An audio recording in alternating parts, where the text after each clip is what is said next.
ਅੱਜ doctor Fauci ਨੇ ਕੋਵਿਡ-19 ਦੇ ਕੇਸਾਂ ਦੇ ਵਿੱਚ ਵੱਧ ਰਹੇ ਆંકੜਿਆਂ ਦੇ ਬਾਰੇ ਜਿਹੜੀ ਉਹ ਗੱਲ ਕੀਤੀ। ਉਹਨਾਂ ਨੇ ਕਿਹਾ ਵੀ ਆਉਣ ਵਾਲੇ ਹਫ਼ਤਿਆਂ ਦੇ ਵਿੱਚ ਹੋ ਸਕਦਾ ਵੀ ਕੋਵਿਡ-19 ਦੇ ਕੇਸਿਸ ਹੋਰ ਵਧਣ।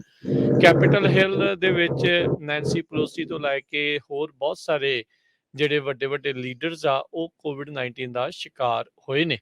BA.2 ਜਿਹੜਾ ਵੇਰੀਐਂਟ ਆ ਓਮਿਕਰੋਨ ਦਾ, ਉਸ ਦੇ ਫੈਲਣ ਦੀ ਕਹਿ ਲਓ ਵੀ ਤੇਜ਼ੀ ਬਹੁਤ ਆ। ਉਹ ਤੇਜ਼ੀ ਦੇ ਨਾਲ ਫੈਲਦਾ ਹੈ। ਕਹਿੰਦੇ ਵੀ ਨੈਕਸਟ ਕਪਲ ਆਫ ਵੀਕਸ ਦੇ ਵਿੱਚ ਇਹ ਆંકੜੇ ਫਿਰ ਵੱਧ ਸਕਦੇ ਹੈਗੇ ਆ। ਉੱਦਾਂ ਦੇਖਿਆ ਜਾਵੇ ਤਾਂ ਬਹੁਤੀਆਂ ਥਾਵਾਂ ਦੇ ਉੱਤੇ ਹੁਣ ਮਾਸਕ ਦੀ ਕਿਸੇ ਵੀ ਤਰੀਕੇ ਦੀ ਕੋਈ ਮੈਂਡੇਟ ਆ ਉਹ ਨਹੀਂ ਰਹਿ ਗਈ। ਇੱਥੋਂ ਤੱਕ ਕਿ ਬਹੁਤ ਸਾਰੇ ਥਾਵਾਂ ਦੇ ਉੱਤੇ ਹੁਣ ਫੁੱਲੀ ਵੈਕਸੀਨੇਸ਼ਨ ਹੋਣ ਵਾਲੀ ਮੈਂਡੇਟ ਨੂੰ ਵੀ ਹਟਾਇਆ ਜਾ ਰਿਹਾ ਆ, ਜਾਂ ਉਹ ਲੋਕਾਂ ਦੇ ਉੱਤੇ ਜਿਹੜੀ ਉਹ ਛੱਡਿਆ ਜਾ ਰਿਹਾ। ਸੋ ਹੁਣ ਦੇਖੋ ਵੀ ਕੀ ਜਿਹੜਾ ਇਹ ਬਣਦਾ ਆ। ਨੋ ਡਾਊਟ ਹਾਲ ਦੀ ਘੜੀ ਠੀਕ ਲੱਗ ਰਿਹਾ ਆ, ਪਰ ਇਹ ਨਾ ਹੋਵੇ ਵੀ ਇਹ ਹੋਰ ਇੱਕ ਵੇਰੀਐਂਟ ਉਹ ਤੇਜ਼ੀ ਦੇ ਨਾਲ ਫੈਲੇ ਤੇ ਫਿਰ ਸਾਰਾ ਕੁਝ ਕੰਮਕਾਜ ਜਿਹੜਾ ਉਹ ਠੱਪ ਹੋਣ ਵੱਲ ਨੂੰ ਜਿਹੜਾ ਉਹ ਚਲੇ ਜਾਵੇ। ਸੋ ਸਾਰਿਆਂ ਨੂੰ ਕਹਿੰਦੇ ਵੀ ਧਿਆਨ ਇhtiyਾਤ ਜਿਹੜਾ ਉਹ ਜ਼ਰੂਰ ਰੱਖਣਾ ਚਾਹੀਦਾ ਆ। ਜੀ, ਅਗਲੀ ਖਬਰ ਟੈਕਸਸ ਤੋਂ ਆ ਰਹੀ ਹੈ। ਟੈਕਸਸ ਨੇ ਜਿਸ ਤਰ੍ਹਾਂ ਆਪਾਂ ਕੱਲ ਵੀ ਦੱਸਿਆ ਸੀ, ਟੈਕਸਸ ਦੇ ਗਵਰਨਰ ਨੇ ਅੱਜ ਆਲਰੇਡੀ ਬੱਸਾਂ ਭੇਜਣੀਆਂ ਸ਼ੁਰੂ ਕਰ ਦਿੱਤੀਆਂ ਕੈਪੀਟਲ ਹਿੱਲ ਨੂੰ, ਵਾਸ਼ਿੰਗਟਨ ਡੀਸੀ ਦੇ ਵਿੱਚ। Texas division of emergency management ਨੇ ਅੱਜ ਇਹ ਦੱਸਿਆ ਕਿ 40 ਦੇ ਕਰੀਬ ਮਾਈਗ੍ਰੈਂਟ ਹਰ ਇੱਕ ਬੱਸ ਦੇ ਵਿੱਚ ਭੇਜੇ ਜਾਣਗੇ। ਕਹਿੰਦੇ ਅਨਸਪੈਸੀਫਾਈਡ ਨੰਬਰ ਆਫ ਬੱਸਿਸ ਆਲਰੇਡੀ ਭੇਜ ਦਿੱਤੀਆਂ ਗਈਆਂ ਹੈਗੀਆਂ। ਇਹ ਸਾਰਾ ਕੁਝ ਟਾਈਟਲ 42 ਨੂੰ ਲੈ ਕੇ ਕੀਤਾ ਗਿਆ ਹੈ, ਕਿਉਂਕਿ ਬਾਈਡਨ ਐਡਮਿਨਿਸਟ੍ਰੇਸ਼ਨ ਨੇ ਇਹ ਕਿਹਾ ਵੀ ਉਹ ਅਸੀਂ ਖਤਮ ਕਰਨ ਜਾ ਰਹੇ ਹਾਂ। ਤੇ ਟੈਕਸਸ ਦੇ ਗਵਰਨਰ ਕਹਿੰਦੇ ਆ ਵੀ ਸਾਡੀ ਸਟੇਟ 'ਚ ਬਹੁਤ ਵੱਡੀ ਗਿਣਤੀ ਦੇ ਵਿੱਚ ਅਨਡਾਕੂਮੈਂਟਡ ਲੋਕ ਐਂਟਰ ਹੋਣਗੇ।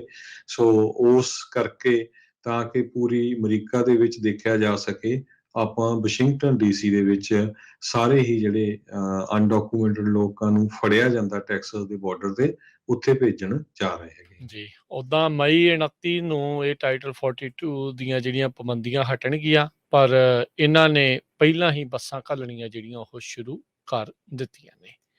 ਅਗਲੀ ਗੱਲ ਕਰਦੇ ਜਾਈਏ, FAA ਫੈਡਰਲ ਏਵੀਏਸ਼ਨ ਐਡਮਿਨਿਸਟ੍ਰੇਸ਼ਨ ਆ, ਉਹਨਾਂ ਨੇ ਦੱਸਿਆ ਵੀ ਉਹਨਾਂ ਨੇ ਹੁਣ ਤੱਕ ਦੇ ਉਹਨਾਂ ਦੇ ਇਤਿਹਾਸ ਦੇ ਵਿੱਚ ਸਭ ਤੋਂ ਵੱਡੇ ਜਿਹੜੇ ਜੁਰਮਾਨੇ ਪਾਏ ਆ ਅਨਰੂਲੀ ਪੈਸੰਜਰਸ ਦੇ ਲਈ, ਜਿਨ੍ਹਾਂ ਨੇ ਮਾਸਕ ਨੂੰ ਲੈ ਕੇ ਕਾਫੀ ਜ਼ਿਆਦਾ ਕਈ ਫਲਾਈਟਾਂ ਰੱਦ ਕਰਵਾਈਆਂ, ਕੈਂਸਲ ਕਰਾਈਆਂ, ਡਿਲੇ ਕਰਾਈਆਂ। ਇੱਥੋਂ ਤੱਕ ਕਿ ਕਈਆਂ ਨੇ ਹਾਥਾਪਾਈ ਵੀ ਕਈਆਂ ਦੇ ਨਾਲ ਕੀਤੀ। ਏਜੰਸੀ ਨੇ ਕਿਹਾ ਵੀ ਉਹ $2 ਮਿਲੀਅਨ ਵਰਥ ਆਫ ਫਾਈਨਸ 1 ਜਨਵਰੀ ਤੋਂ ਉਹ ਪਾ ਚੁੱਕੇ ਨੇ, ਜਿਹੜੇ ਅਨਰੂਲੀ ਬਿਹੇਵੀਅਰ ਆ ਉਸ ਨੂੰ ਜਿਹੜਾ ਹਟਾਉਣ ਕਰਕੇ ਉਸ ਨੂੰ ਘੱਟ ਕਰਨ ਦੇ ਲਈ। ਹੁਣ ਤੱਕ ਦਾ ਕਹਿੰਦੇ ਸਭ ਤੋਂ ਵੱਡਾ ਫਾਈਨ $81,950 ਦਾ ਇਹਨਾਂ ਨੇ ਪਾਇਆ ਹੈ ਉਸ ਪੈਸੰਜਰ ਦੇ ਉੱਤੇ, ਜਿਸ ਨੇ ਕੈਬਿਨ ਡੋਰ ਹੀ ਜਿਹੜੀ ਉਹ ਖੋਲ ਦਿੱਤੀ, ਠੁੱਕਿਆ ਵੀ, ਹੈਡ ਬਟ ਵੀ ਜਿਹੜਾ ਉਹ ਕੀਤਾ। ਇੱਥੋਂ ਤੱਕ ਕਿ ਕਰੂ ਮੈਂਬਰਸ ਤੇ ਬਾਕੀ ਪੈਸੰਜਰਸ ਨੂੰ ਲੱਤਾਂ ਜਾਂ ਕਿੱਕ ਮਾਰਨ ਦੀ ਜਿਹੜੀ ਉਹ ਕੋਸ਼ਿਸ਼ ਕੀਤੀ। ਡੈਲਸ ਤੋਂ ਚਾਰਲਟ ਤੱਕ ਇਹ ਫਲਾਈਟ ਸੀਗੀ ਅਮਰੀਕਨ ਏਅਰਲਾਈਨਸ ਦੇ ਉੱਤੇ। ਇਸ ਪੈਸੰਜਰ ਨੇ ਇਸ ਤਰੀਕੇ ਦੇ ਨਾਲ ਖਰੂਦ ਪਾਇਆ ਸੀ। ਦੂਜਾ ਫਾਈਨ ਉਹਨਾਂ ਨੇ $77,272 ਦਾ ਉਸ ਪੈਸੰਜਰ ਨੂੰ ਪਾਇਆ। ਉਹਨੇ ਵੀ ਜਿਹੜਾ ਕੈਬਿਨ ਡੋਰ ਖੋਲਤਾ ਤੇ ਆਪਣੇ ਨਾਲ ਦੇ ਪੈਸੰਜਰ ਨੂੰ ਦੰਦੀ ਵੱਢੀ। ਇਹ ਡੈਲਟਾ ਦੀ ਫਲਾਈਟ ਸੀਗੀ, ਵੇਗਸ ਤੋਂ ਅਟਲਾਂਟਾ ਨੂੰ ਜਿਹੜੀ ਉਹ ਜਾ ਰਹੀ ਸੀਗੀ। ਸੋ ਕਹਿੰਦੇ ਵੀ ਇਹਨਾਂ ਨੇ ਹੁਣ ਪ੍ਰਪੋਜ਼ ਕੀਤਾ ਵੀ $2 ਮਿਲੀਅਨ ਤੱਕ ਦੇ ਜੁਰਮਾਨੇ ਵੱਖ-ਵੱਖ ਉਹਨਾਂ ਪੈਸੰਜਰਸ ਦੇ ਉੱਤੇ ਪਾਏ ਜਾਣਗੇ, ਜਿਨ੍ਹਾਂ ਨੇ ਇਸ ਤਰੀਕੇ ਦੇ ਨਾਲ ਬਦਤਮੀਜ਼ੀਆਂ ਕੀਤੀਆਂ ਸੀਗੀਆਂ ਫਲਾਈਟਸ ਦੇ ਵਿੱਚ, ਖਾਸ ਕਰਕੇ ਉਦੋਂ ਜਦੋਂ ਮਾਸਕ ਦਾ ਮੈਂਡੇਟ ਫੈਡਰਲ ਟਰੈਵਲ ਦੇ ਲਈ ਚੱਲ ਰਿਹਾ ਸੀ। ਜੀ।